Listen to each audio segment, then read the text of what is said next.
Ayan, hello po sa ating lahat. Marami pong salamat sa mga bagong nag-subscribe sa aking channel dahil nadagdagan naman po tayo. Marami pong salamat dahil na-appreciate nyo ang aking munting reaction video kahit na maikli lamang po ito. So, sa opinion ko po, patungkol nga po dito sa ginawa ni Kalingap Eds at ni Kalingap Rab ay namangha po talaga ako kasi sinusubukan po nila kung ano po yung mga ginagawa ng kanilang tinutulungan, gusto po nilang maranasan nga po ito.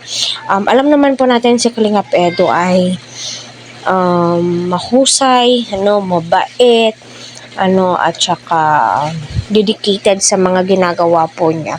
Lalong-lalo na kapag may pinaghuhugutan po siya. Pero by the way, iba po yung topic po natin. Si Kalingap Eds ay namangha sa isang dalaga.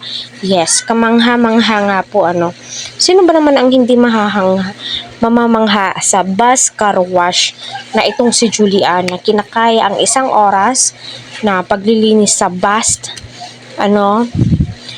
nililinisan niya lahat, para ganon ay may income po siya, matulungan niya ang parents niya, at saka syempre, mabili niya yung mga gusto niya, gastusin sa school, doon po niya kinukuha. Kaya patuloy po natin silang suportahan, tangkilikin sila Kalingap Rab. Huwag po natin skip ang kanilang ads, ganyan din po itong si Kalingap Eds. Sinabi nga po ni Kalingap Eds na sanay na din po siyang maglinis, kaso car lang po yun, sasakyan po ni Kalingap Rab noon, nung hindi pa po siya gaanong sikat, sinabi po niya doon na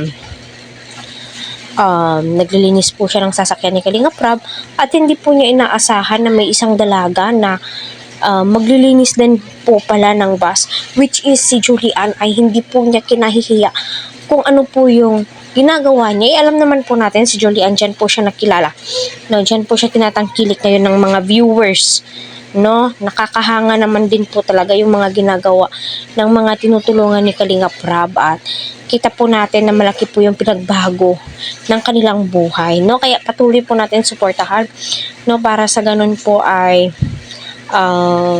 mabago din po ang buhay ni Julian.